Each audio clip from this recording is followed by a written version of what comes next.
Mehengai muk barat slogan riboi manaikini sakabo rangmari Morokmano Tibra Pradesh Congress ni luajung bai bubagra khor agulini Raganogor bus stand bus kango tang shalo kasha khadubung himboto khleka manjaka kesam MLA Sudip Rai Burman the Ashisha Kobai Congress ni kubuni adongro.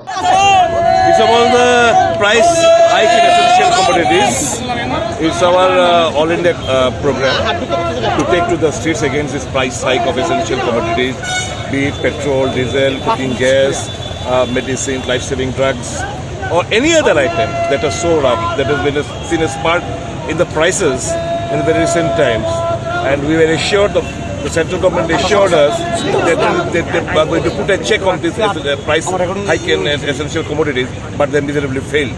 So in protest against that, we are taking to the streets. Sir, overall, how do you see the law and order situation and the daily affairs activities? But absolutely horrible. It's there is no room for improvement right at this point of time. It is the law and order situation has really reached a point of no return.